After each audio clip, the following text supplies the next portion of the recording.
Welcome to the Journey to Birth podcast. I'm Tristan, the creator of the Natural Birth Compass online childbirth education program. And today I'm excited to share with you the first half of day one of a 2-day workshop that I held in June of 2020 about the 4 critical strategies that you need to know to prepare for your natural birth. This episode will cover the first of the 4 critical strategies that I shared in that workshop, and I'll bring you the remaining parts of this workshop over the next several weeks. I had a phenomenal time with the women who attended this workshop, and I am planning to hold another one in the near future. So if you'd like to be notified of upcoming workshops, please visit naturalbirthcompass.com/natural birth workshop, where you can sign up to be notified of the very next one. Imagine transforming the anxiety, the worry, and uncertainty you have about your birth right now into the confidence and knowledge that will end everyone's questions about your natural birth and even have them asking you how you did it. Are you ready to stop imagining your wonderful birth and start preparing to experience it? Then you're in the right place. I'm Tristan, the creator of the Natural Birth Compass online childbirth education program, and I'm coming to your ears with perspectives of birth from across time and cultures to help you become more informed and confident in your birth. So grab your mug, fill it with your favorite tea, and let's begin the journey to birth.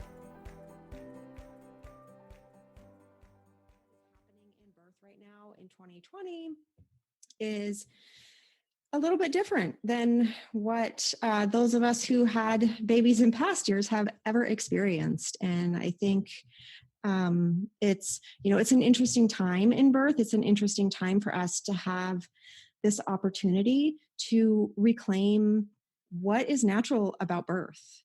Right now, I think there's more focus or more thought being put into what natural birth really is, or what birth really is, and what makes it natural versus a medical, something that needs a medical assessment.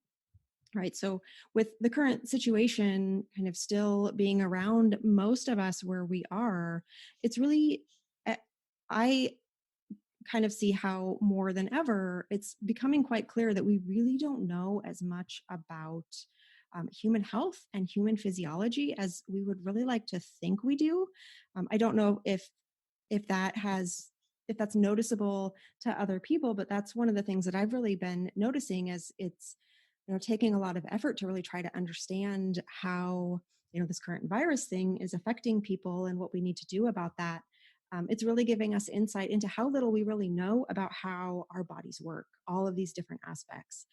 I really believe that at this point in human civilization, we still really only have a very surface level understanding of ourselves as a whole. And right now, given all of the disruptions that people are experiencing in birth and in going to their regular visits, in going to the hospital, and just living regular daily life, with the number of people who are now looking and reaching out for other alternatives and looking at maybe home births or birth center births, it's really a great opportunity for all of us as a whole to kind of make a shift in the perceptions of birth and how we view it and understand it. Being the moms who are going to be going through birth in 2020 and healthcare in 2020, people are going to look back to you for kind of advice on what we do going forward, because you're the only ones who are going to experience birth in this way.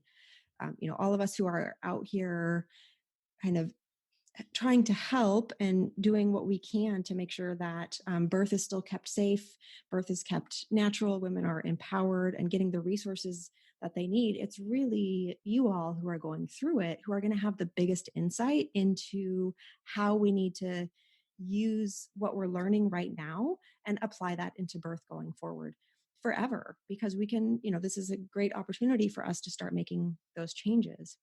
So, those are all ways that right now in 2020, birth is looking a little bit different than it ever has. But there's also a lot of ways that birth hasn't changed at all, right? At the foundational level, nothing is going to change the nature of birth except for anything that we do as an intervention, right? That's a truth that's going to run through everything that's outside of our control. Birth belongs to nature. It belongs to the nature part of us. We have kind of our humanness that is attached to nature. It cannot be separated from the natural world.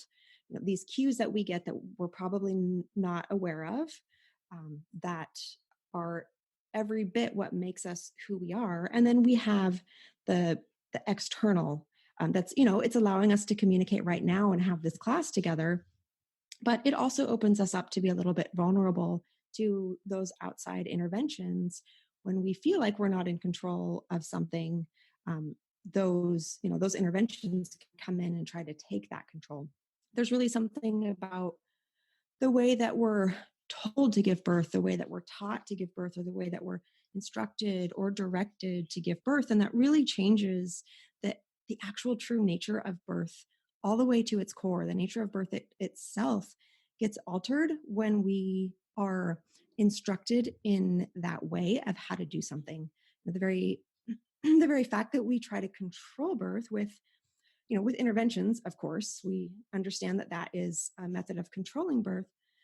But even with different methods and techniques, even things that are seemingly benign techniques or things that are seemingly helpful techniques, like maybe hypnobirthing, different breathing techniques, like all of these different approaches that we bring into our birth prep, these are really all aspects of trying to control something that we think is not in our control.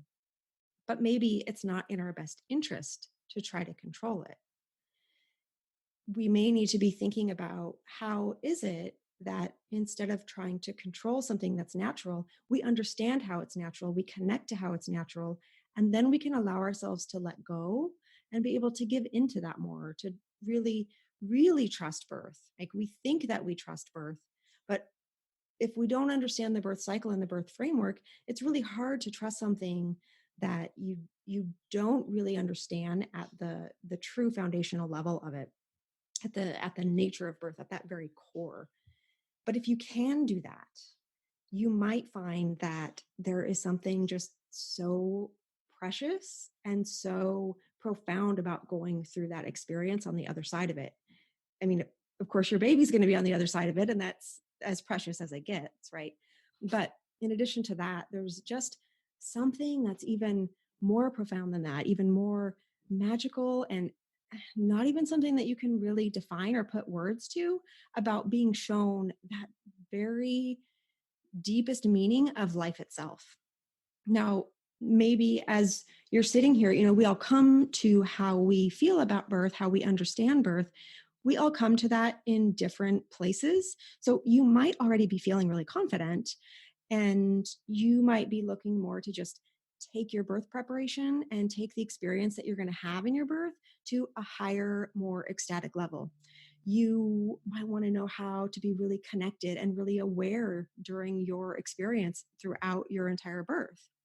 Or you might be feeling that you're scared. Maybe you're feeling overwhelmed. Maybe you are in a situation where you're not really feeling very supported in your choices to have a natural birth, right? That's super common. Often when we're choosing natural birth, people around us are telling us that birth is hard or birth is painful. They're just projecting their own perceptions onto you. Either way, all of these feelings right now are totally valid. These are all your authentic feelings. These are the places that you're at right now. And they're all right and correct feelings for you to be having right now.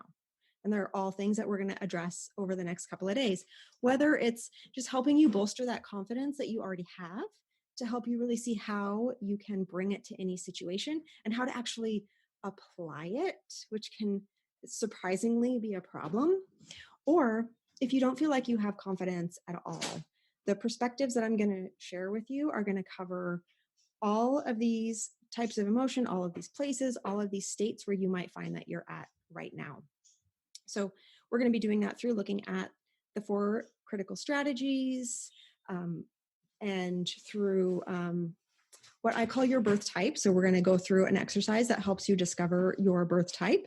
And then we're going to talk a little bit about what makes confidence and what makes a positive birth experience. So a lot to fit in to the next 40 minutes. So So the four critical strategies. So I call strategies critical because they are what I feel like are the pieces of childbirth education that really helps you apply all of the information that you learn in classes, in books, wherever you're getting your information. Using this extra layer of these four critical strategies is what is going to help you take that information and make it applicable for you. It's not really the kind of thing that you're taught in most places where you're learning about childbirth information. Now, in here in the US, I'm in the United States, and I understand that in UK, Canada, Australia, and so many other countries in the world, some are actually worse, we're seeing a rise in interventions.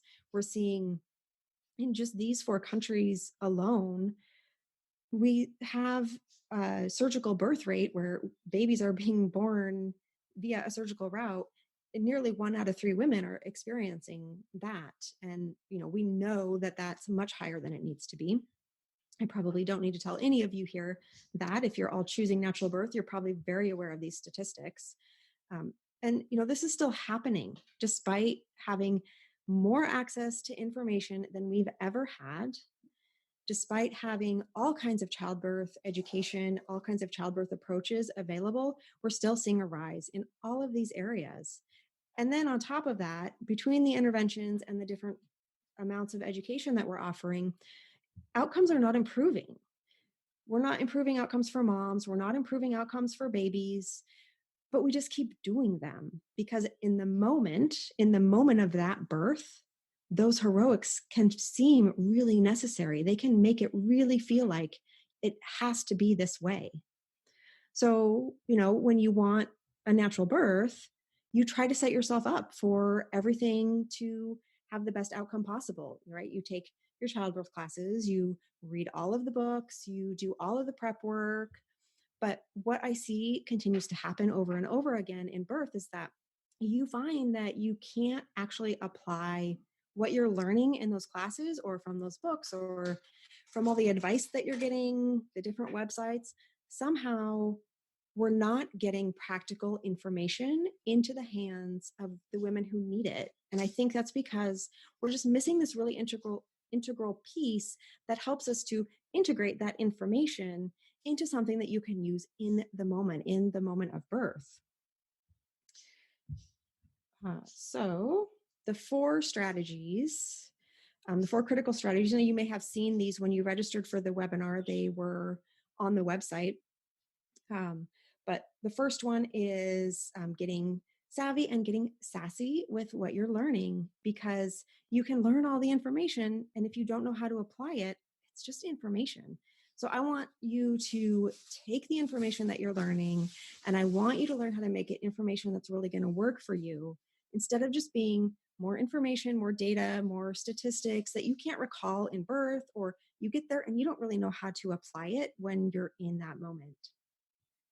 And then for the second one, we're going to identify where your understanding, where your perceptions of birth are coming from, how we have ended up where we are today with our understanding of birth across society.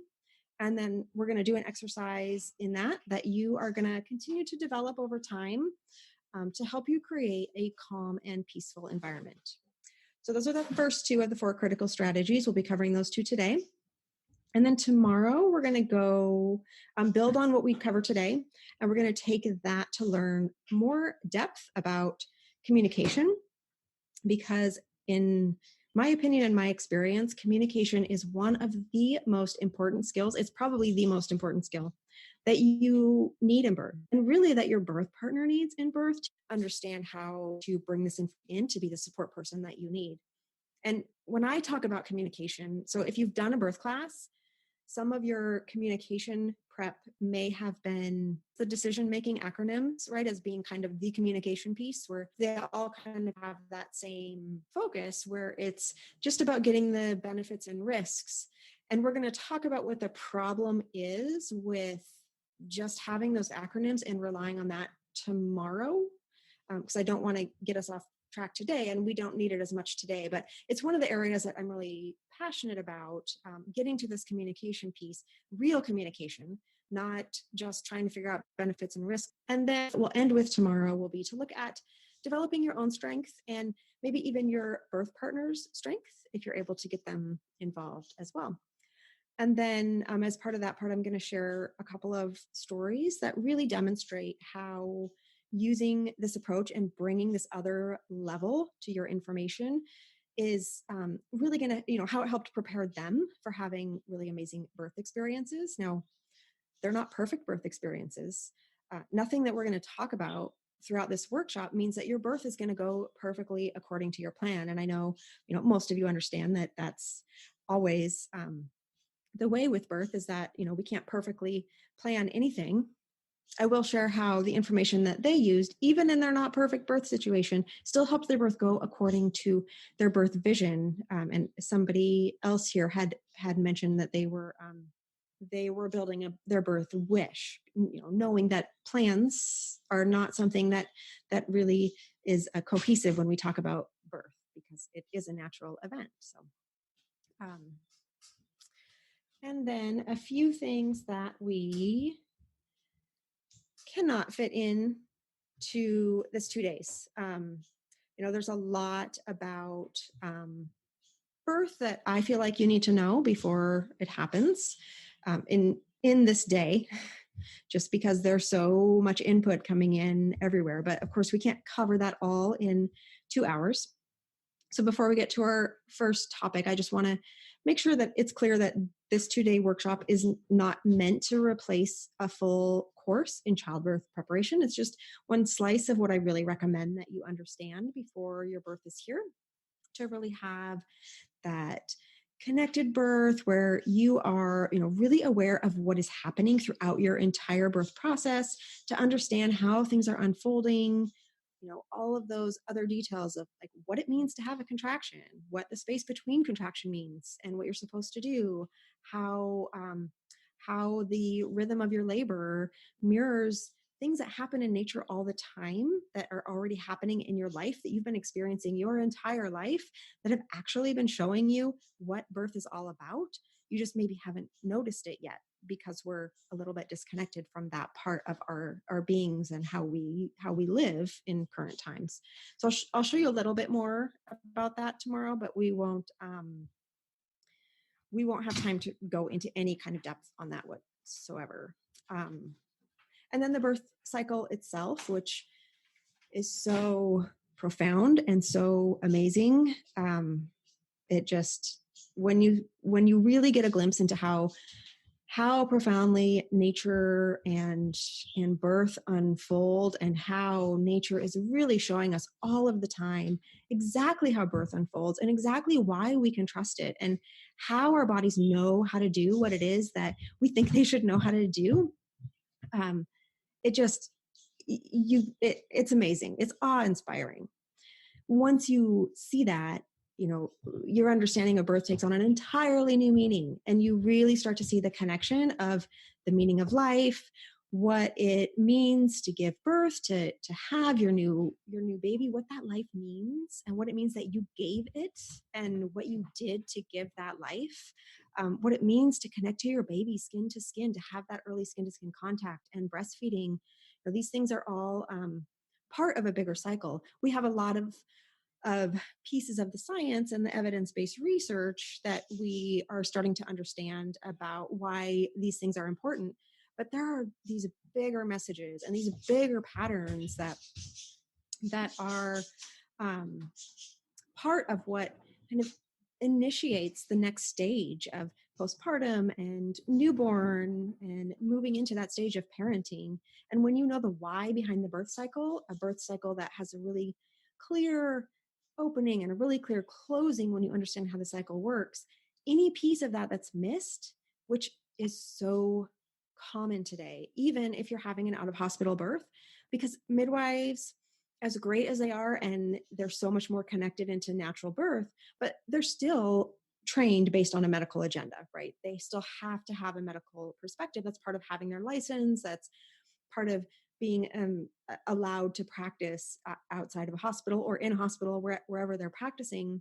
But what it does mean is, because they have to check off all these boxes, and definitely in a hospital where obstetricians are involved and hospital policies are involved, um, many women and many babies are missing out on properly closing up the birth cycle to allow it to open up into a normal and natural postpartum and newborn cycle. And unfortunately, that can leave you and or your baby exposed to many problems postpartum. And so that's another thing that I really want to try to help change as we, move forward in 2020 with how we're kind of looking at birth.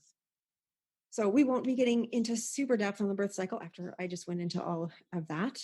We'll touch on it just a little bit tomorrow as well, but not as much as it really deserves. It's a huge part of what you're going to be going through.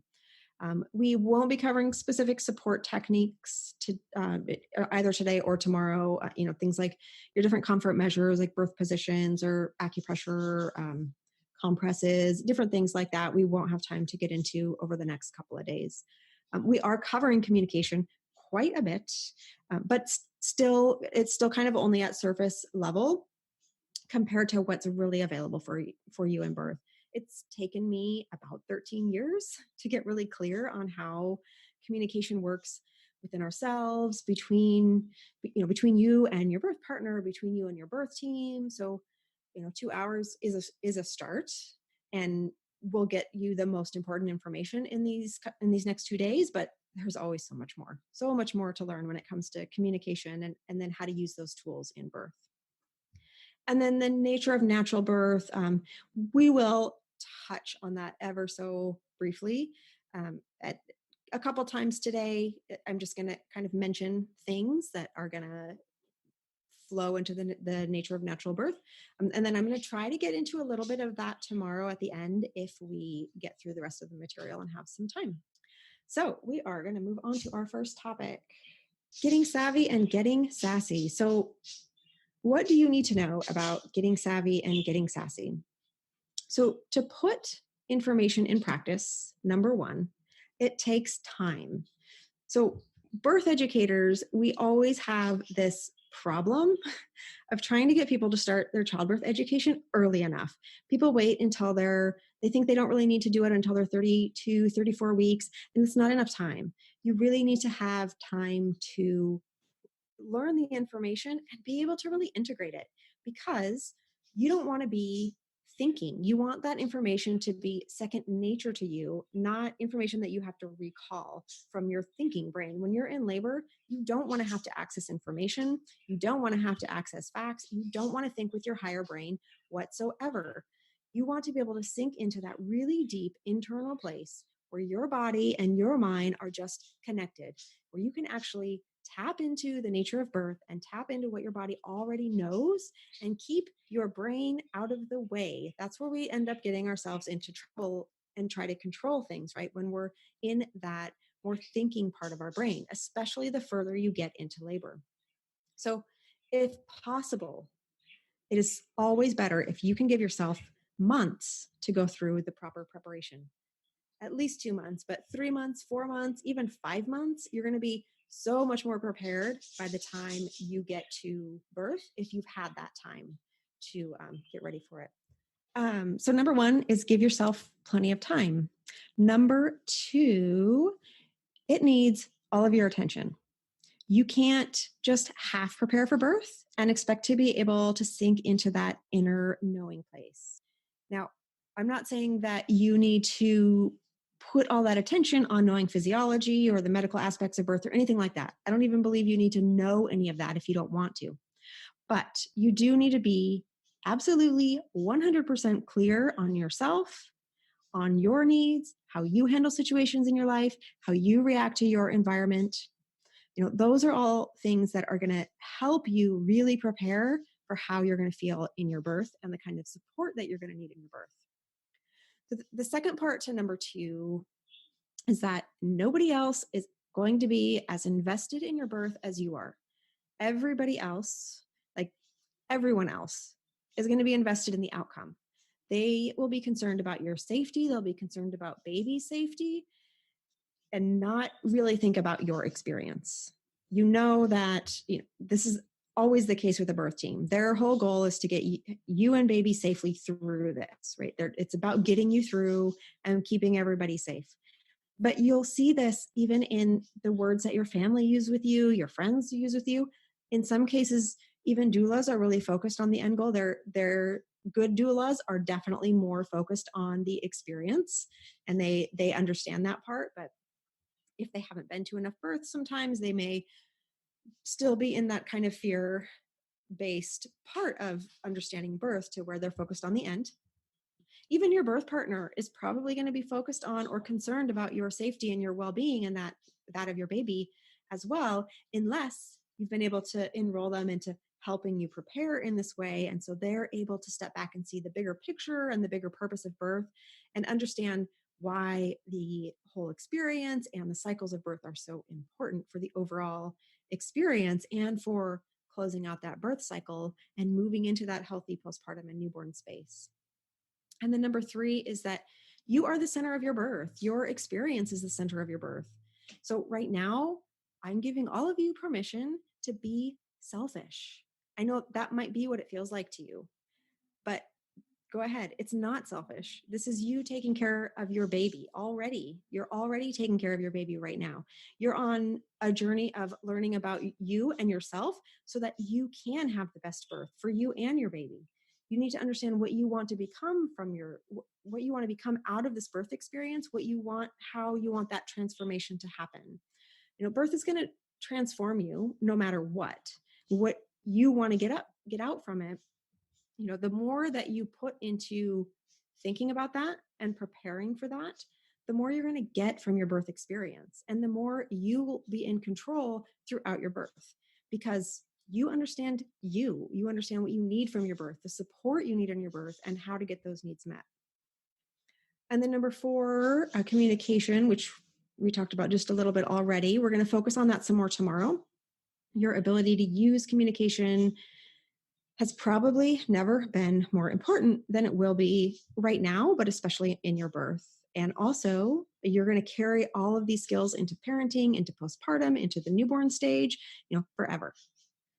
So how does it look when you are using your information in a savvy and sassy way? So I'm going to just share a quick story of one of my previous students who, her name was Maria. She was planning to have a home birth with a midwife, but ended up developing preeclampsia that they couldn't get it under control for her. So for those who aren't familiar, preeclampsia is a condition that usually presents with elevated blood pressure, protein in the urine, different things like that. And if it's not controlled, it can lead to pretty severe conditions for both mom and baby. So it is a serious condition. And it was beyond the ability of the midwife to continue to work with her and for them to have a home birth. So they transferred care to an obstetrician. And as the pregnancy went on, they decided that she needed to induce early to ensure that both mom and baby remained safe in this pregnancy. So it was definitely not what Maria was hoping for, but she did really feel that the medical need was there. So they decided to opt for the induction. So this case was actually several years ago, so long before COVID-19 was here, long before the policies that a lot of hospitals have instituted about birth support. None of those things were in place. It was just whatever the hospital policy was. So in her case, the hospital that she had transferred her care to only allowed 2 support people in the room. She could have her birth partner and she could have her doula. But that was not what her vision was for her birth. She had planned a home birth because in her family dynamics, her family considered birth to be a very family-oriented event. And that's what she wanted to have. She wanted her mom. She wanted her sister. She wanted her aunt was here for the birth, and she wanted her aunt there. And she had a doula. And then, of course, her husband. And even her dad was going to be there, popping in and out. So she wanted all of those people there. Even though she was going in for this induction, she still wanted this whole birth support system with her. So, of course, this was against the hospital policy, but she was able to stand in her power of what was going to make her birth really successful for her, and knowing that she, everything was already out of her control, but she was doing her best to not allow things to feel like that they were out of control, right? And so she was able to have a conversation with the nurses and was able to get them to approve her having all of her family members there. So she had her mom there, her sister there, her aunt was there, her mom, her husband was there, her doula was there, and then her dad was popping in and out. So all she did was just kind of stand in that power and explain to them what she needed to make this birth successful. And because of that, she, even though she was induced with Pitocin, which if you know anyone who's had an induction, especially an induction when they're not actually in labor yet, it can be really difficult. It can be really powerful. Those contractions build up, your body's not really ready. Depending on how they meter out that Pitocin, it's not necessarily an easy way to give birth, but she was able to do it without an epidural, without any other kind of intervention other than having the Pitocin. So, she left that birth still feeling really empowered, really, powerful, that, one, she had been able to have all her support people there. She was able to stand in that space and say, this is what I need for this birth to be successful. And then she was able to have a Pitocin induced birth without any other interventions, which, is super amazing. And, that set her up for being able to step into the role of mother. This was her first child. So being able to step into that role of mother and feel really powerful and capable and able to do that. Now, if she had not been able to step into that power, she may have walked into that birth room feeling defeated. She might have accepted the fact that they told her you can only have 2 people, and she may have only brought those 2 people. And it may not have been enough for her. We don't know. But, it could have been that she would have felt more defeated. She would have had to accept more interventions to get through it. And she would have left that birth not feeling powerful, not feeling capable. And that's exactly part of the problem that we face in birth now. Now, today, things are a little bit different. I know a lot of hospital policies have limitations on support people and even bringing your own stuff into the hospital room. Hopefully, we are on the end of that, as hopefully this virus is changing and it's going to become less virulent, as generally viruses tend to do. We're really hoping that's what we're going to see happen with this one too. And we'll be able to get back to more normal situations where you'll be able to have some flexibility in that and have these discussions with your birth team. But right now, the message that Maria's story really shares is that it's, you have to have the confidence in yourself, but you also have to be able to apply that confidence, right? So this Rosalind Carter quote, I love it because it's, so many people who choose natural birth do have a natural confidence in birth, but you really have to take it to a whole nother level in order to make that useful during your birth. So that was my experience. I'm just going to briefly cover my birth story. I did share it yesterday, so I know some of you have already heard that in the Facebook group, but it's a really riveting story, right? So you want to hear it again. But really, with my birth story, I hope that it helps people know that information isn't always enough. Sometimes just being confident isn't enough. I had a lot of confidence going into birth. I had a pretty well-developed background. Before I was pregnant, I was already practicing as a Chinese medicine practitioner, so doing acupuncture, herbal medicine, had a lot of background in anatomy and physiology. My primary focus was women's health, so I knew all of the medical and science aspects of it. And, I was really connected into my intuition and my confidence. I knew before I even tested for it, I knew I was pregnant. And then as soon as I confirmed it, I knew I was having a girl, just a very strong intuition and a lot of confidence. And my pregnancy was pretty much a breeze as far as pregnancy goes. I had a little bit of nausea in the beginning and, nothing that kept me from doing anything, and that annoying rib pain that some people get in pregnancy, but other than that, it was really quite easy. The birth, though, that was very intense. I didn't know the level of intensity at the time because it was my first, so I had nothing to compare it to. After having my second and having something to compare it to, I realized that it was a very intense birth. And there's a few reasons that I attribute to that intensity. I'm not going to cover those in depth because we don't really have enough time for that. But just briefly, some of the things I think attributed to it were, even though we took a class, I had read all the books, I had a very well-versed background in women's health, I really still wasn't taking care of myself. I was overworking, trying to get my business to a point that I could take some maternity leave. I was not eating as well as I should have been. I was definitely not getting enough rest, just trying to push myself to the end of my pregnancy. I also, in hindsight, when I started to learn about this, I didn't know how to communicate my needs or to ask for help. I didn't even realize that I didn't know how to do it until after birth. It didn't occur to me that this could ever be a problem. And it was never addressed or brought up in any class we ever took. It was never a thing that I was told to be prepared for or to think about. So essentially, what that meant was I left my birth partner and my midwife having to just guess what I needed. But there were clearly areas that I was struggling with, and I really could have used guidance, but they didn't know I was struggling because on the outside, I appeared to be handling everything really well, which is one of the things we're going to talk about here in a minute. And then I prepared in every way that was just pretty much wrong. I focused on the physiology and hormones of labor. I read a lot of birth stories and learned comfort measures and all that good stuff that, helped me really feel trust in birth, but it completely missed the mark on teaching me what I really needed to know. And that was learning about myself. I didn't analyze how I operate in the world. I didn't know how I related to others. I didn't know that I wasn't really able to ask for help.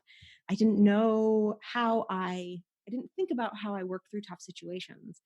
And all of those are all reasons that I didn't even know to ask for help when I needed it. I didn't even realize how much I was influencing my own birth by not knowing who I was or how important that was to birth. So when I went into labor, and it lasted about 14 hours, it was a very average length of labor, but very intense.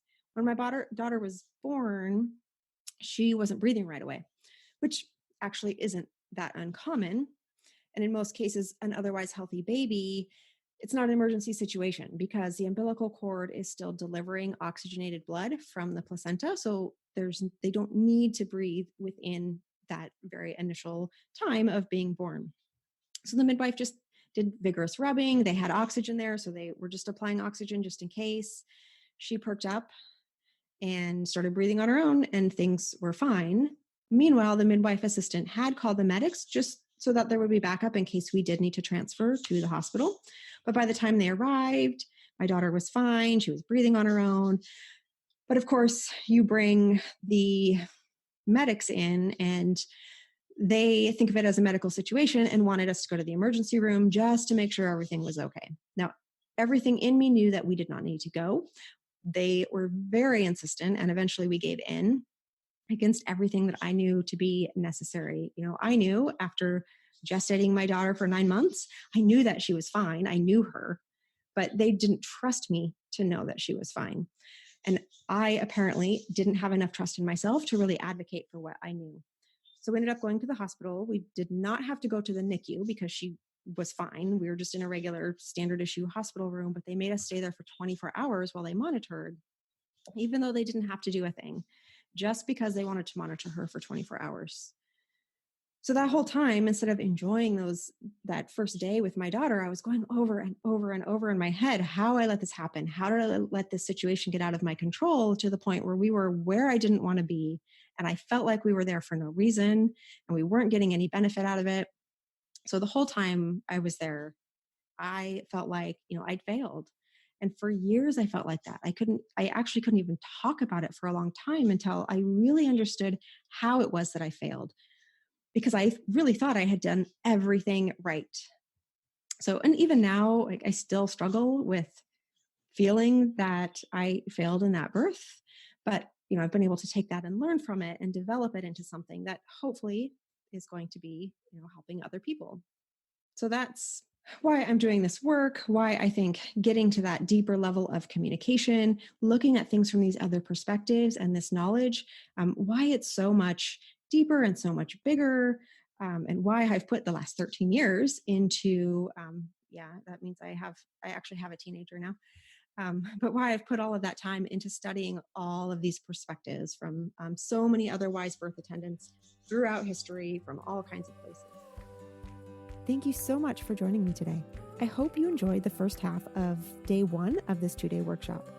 Again, if you'd like to be notified of future workshops, you can register at naturalbirthcompass.com/natural birth workshop. If you would like the opportunity to work with me to prepare for your birth, I will invite you to visit naturalbirthcompass.com/course, where you can learn more about my online childbirth education course. And if it aligns with your vision for your birth, you can join now and get started right away with the on-demand content, and then join in for our monthly group coaching calls.